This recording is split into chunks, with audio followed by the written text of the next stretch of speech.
Anto? Iya, Didin namanya, Pak. Saya istrinya, Pak. Udah deh, udah. Mendingan pergi dari sini dah. Anak ini membawa sial, Bu.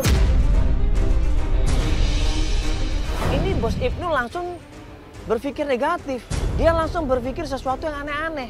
Dia bilang anaknya yang namanya Didin ini membawa sial.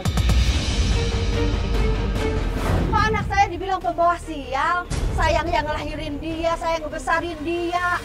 Iya, Bu. Pak Anto itu sering banyak cerita sama saya bahwa anak ini membawa sial.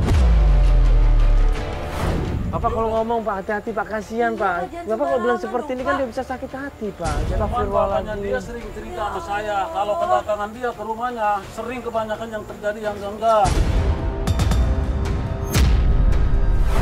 Ini anak saya, Pak. Udah. Pak, ini udah ngelahirin dia, saya yang ngebesarin dia. Nggak ada Dibilang hubungannya. anak pembawa sial.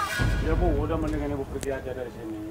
Soalnya Pak Anto itu bawa angkot bawa aja, udah nggak dipakai. Bawa mobil saya baru 1 hari udah nabrak, Bu. Ya ampun, Bahkan Pak. sempat mau dibawa ke polisi.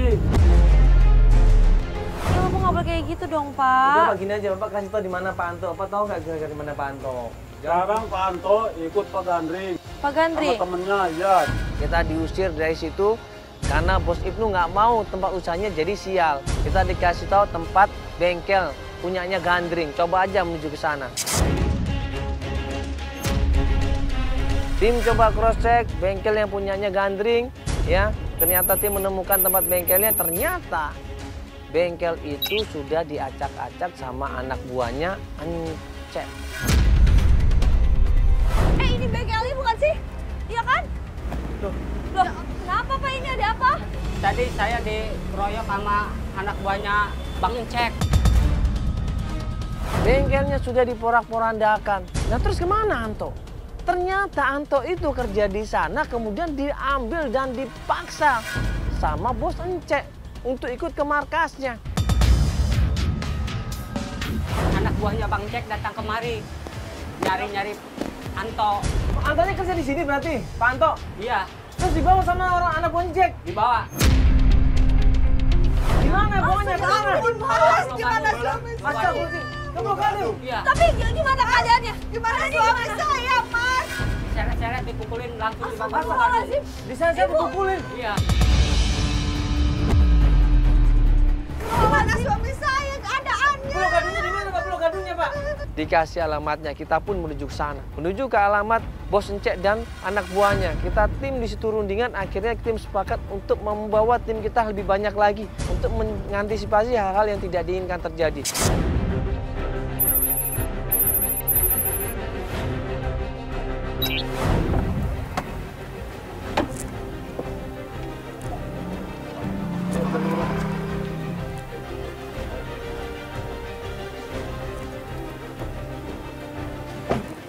Misi, Mas. Tunggu. Mau ngapain kalian? Mau ngapain?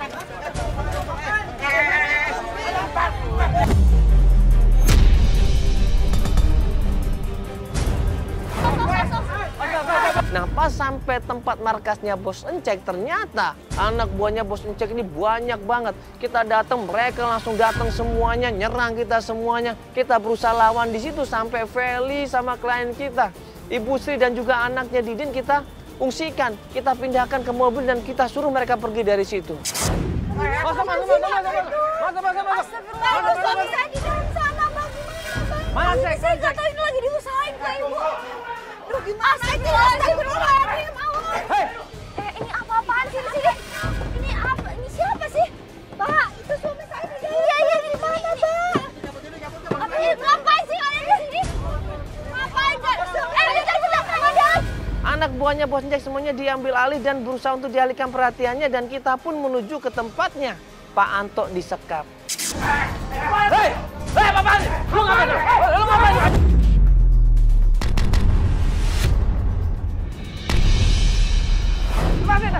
Kamu.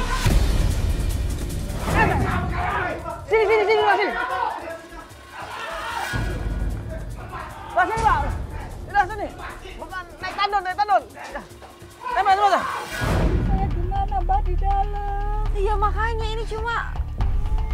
tenang ya, Ibu ya. Nanti kita udah ada tim lain kok datang ke sana. Semoga semuanya nggak apa-apa ya, Bu ya. Semoga Mandala udah bisa langsung bawa suami Ibu ya. Udah, Pak. Ayo, Pak. Kemudian kita lewat jalan alternatif, kita naik ke tembok dan kita bawa kabur yang punya Pak Anto ini. Kita selamatkan di mobil, di situ Pak Anto cerita semuanya. Bapak kenapa bisa sampai disekap di situ? Saya kan punya utang sama Bang Cek, Mas. Nggak bisa bayar. Dan dia maksa saya untuk bayar, Mas. Waktu itu saya nabrak mobil, Mas. Terus orang yang punya mobil itu maksa saya untuk bayar. Kalau enggak, saya mau dilaporin polisi. Saya takut, Mas. Makanya saya utang sama Bang Cek. Utang berapa, Bapak?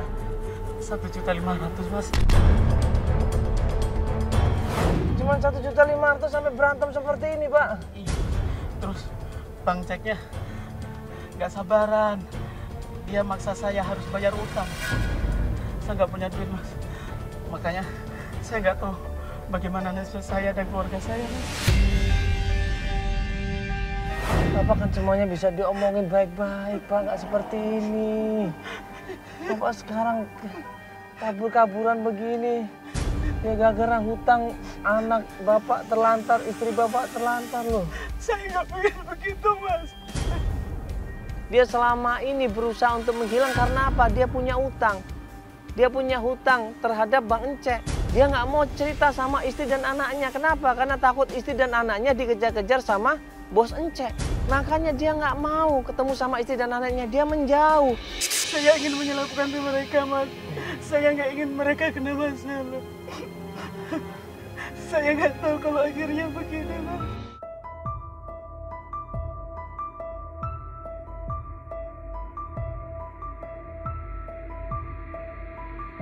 Sekarang gini aja. Iya, Mas. Bapak harus ketemu sama istri Bapak, sama anak Bapak ya. Di mana mereka, Mas? Ada, Pak. Iya. Sama ini mereka nyariin Bapak. Sama ini mereka bingung nyari kemana. Ya. Maafin. Halo, gimana Man? Itu gimana suami saya? Itu gimana? Oh ya udah ketemu di depan ya. Iya udah. Ibu. Iya di ujung jalan nih, kita di sini kok. Iya langsung ya. Oke. Ibu udah tenang aja, Ibu akan ketemu sama suaminya kok. Pak cepetan Pak, kita ke ujung yang depan sana Pak ya. Pak, cepat cari mobilnya Feli, Pak. Ya, Pak ya.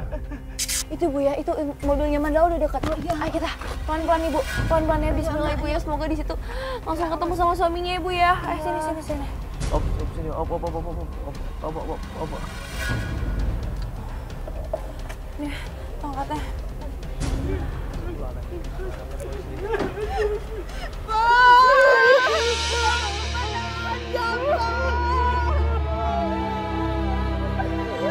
Dicariin kemana-mana.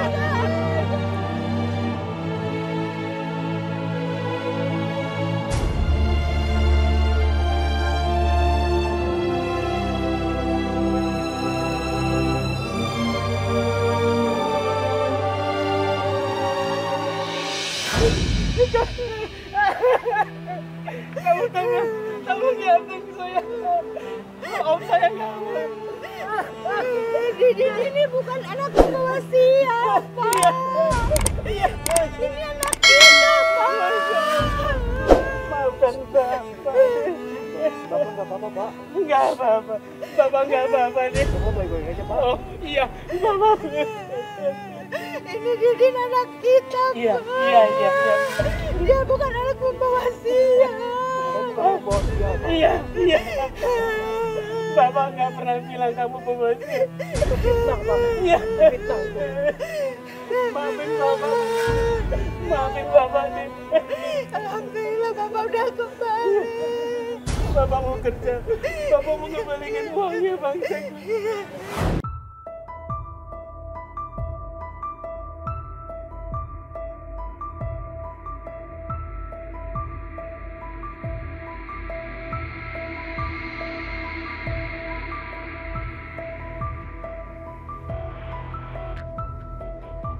Semua akhirnya bisa berkumpul di sini. Tadinya kita berpikir bahwa Pak Anton ini nggak bisa terima kehadiran anaknya ya, walaupun anak angkat. Tapi ternyata ini di luar perkiraan kita, Bapak Anton ternyata baik. Dia sayang. Tulus ya, dia sayang banget, dia tulus dan dia udah nganggep kayak anaknya sendiri, luar biasa. Jadi kenapa dia menghilang sebenarnya? Dia khawatir sama istri dan anaknya. Dia nggak mau merepotkan. Iya, karena dia tahu penagih utang itu akan datang ke rumahnya. Oh, jadi Iya. si Encak-Encak itu yang lagi hutang sama dia. Jadi dia takut banget penagih utang itu akan mencelakain anak dan istrinya. Makanya dia sengaja kabur, dia sengaja sembunyi. Ya, sambil mencari pekerjaan, mencari nafkah untuk bayar utang-utangnya. Sampai sekarang dia masih belum punya pekerjaan tetap, tapi dia janji insya Allah dia akan berusaha untuk menafkahi anak dan istrinya. Ya bagaimanapun juga Pak Anton punya niat yang baik ya, tujuan yang baik dan sayang sama keluarga. Insya Allah mudah-mudahan ya dia bisa mengganti utang-utangnya, ya dia bisa hidup lebih baik lagi sama anak dan istrinya ya.